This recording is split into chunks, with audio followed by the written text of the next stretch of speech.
Hello students, the topic for today's presentation is Indian Contract Act 1872. The main principles relating to contract are codified in the Indian Contract Act 1872, and the law relating to contracts constitute very important branch of mercantile law, which is also known as business law or commercial law. So under Indian Contract Act, the section of contract is mentioned under section 2 subsection small h, which defines a contract as an agreement enforceable by law is a contract. So basically there are two elements which are present in the definition of contract. First is an agreement and second is enforceable by law. So the Indian Contract Act has also defined agreement under section 2 subsection small e, which says that every promise and every set of promises forming the consideration for each other is agreement. In simple words, we can say that agreement means offer plus acceptance. Like one party is giving an offer and other party, without putting any conditions, is accepting the offer. So basically, offer is also known as proposal, which is mentioned under section 2 subsection small a of Indian Contract Act 1872. Also, acceptance is also known as promise, which is mentioned under section 2 subsection small b. Okay, so offer is also known as proposal, acceptance is also known as promise. So both of the two constitutes an agreement. So every promise and set of promises forming consideration is an agreement. And the second element of contract is enforceable by law. That means it should be whatever agreements are taking place between the two parties, it should be acceptable by the courts. Now here are some essential elements of a valid contract, which is mentioned under section 10 of Indian Contract Act 1872. Without these elements being present in a contract does not constitute a valid one. So it is said that all contracts are agreements, but all agreements are not contract. Why all agreements are not contract? It is because some agreements are of domestic nature or in social nature, which does not constitute any legal relation between the parties. So in order to constitute a valid contract, the following 10 essential elements must be present. So starting with the first one, that is offer and acceptance. So in order to create a valid contract, there must be an agreement between the parties, and that agreement should be a lawful one so that it can be accepted by the court. Like for example, if B proposes to sell his scooter to C for rupees 10,000 and C accepts this proposal, so this constitutes a valid agreement between the two. Then second is creating legal relations. Now in a valid contract, it is made with a view to create legal relations.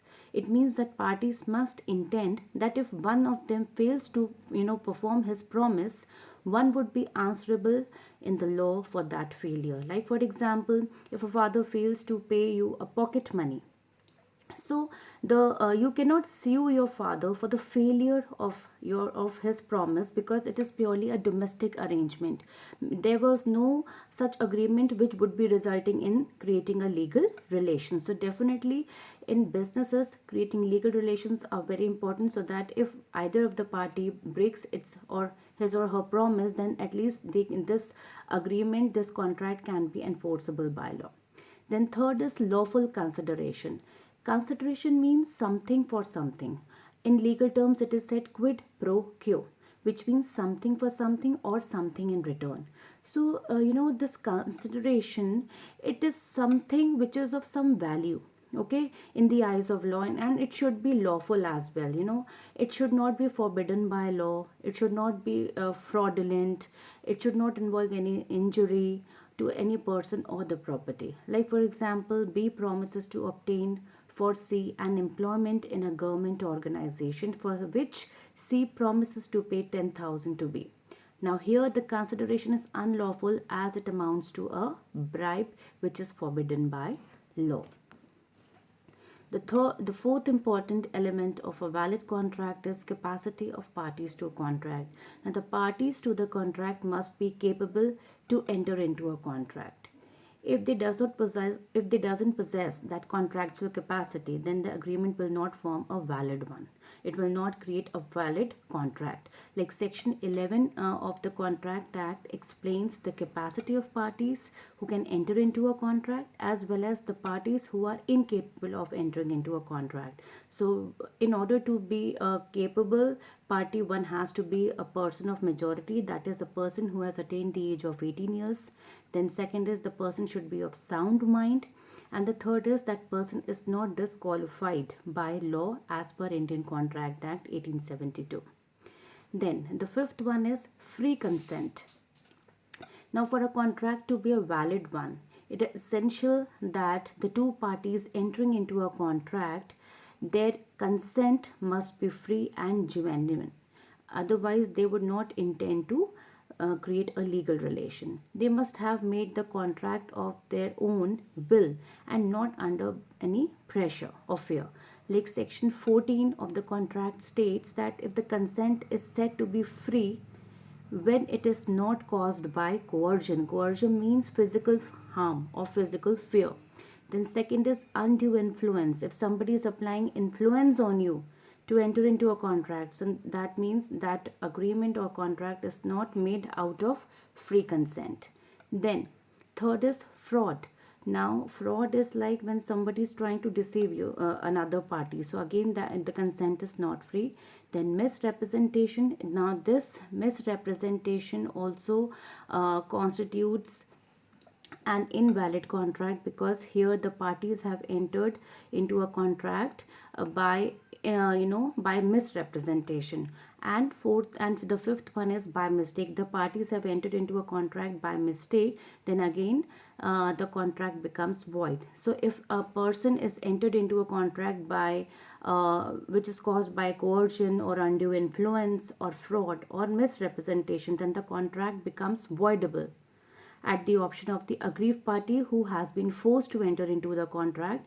However, in case of mutual mistake, the agreement will become void, means unenforceable by law. Then sixth is lawful object. Now the object of an agreement must be lawful. It shouldn't be unlawful one, because if it is unlawful, it cannot be enforced through courts. Then the seventh is certainty of meaning. So according to section 29 of Indian Contract Act, it says that the agreement, the meaning of which is not certain, vague or unclear, such contracts are void in nature. In order to form a valid contract, all the terms and conditions of an agreement must be clear, must be certain and not indefinite. Then the eighth one is agreement not expressly declared void. Now, in order to form a valid agreement, one should make sure that it should, check the sections from 24 to 30 of Indian Contract Act 1872, which expressly declares agreements which are void in nature, that means which cannot be enforceable by law. Like for example, agreements by wagering, agreements in restraint of marriage, agreements in restraint of legal proceedings, means somebody is trying to stopping you from doing something. Agreements in restraint of marriage, so all these comes under void agreements which have been expressly declared void by Indian Contract Act 1872. Then ninth is possibility of performance. Now the terms of the agreement must be capable of performance. That means one should not make such agreements which is impossible to perform. Like for example, B promises C to make him immortal, which is completely not possible. So such agreements are void, and because of impossibility of its performance. And the last is completion of legal formalities. Sometimes all the 9 elements, essential elements of valid contract are present in any contract, but they lack due to incompletion of the legal formalities, which makes their contract invalid. Like for example, there are various formalities which are required in order to make a contract valid, like it has to be in written form, registration is required, stamping, attestation and witnesses. If any of these formalities are not fulfilled, the contract does not constitute a valid one. So, in order to make sure that a contract is a valid one. All these 10 essentials need to be implemented in any contract. Thank you.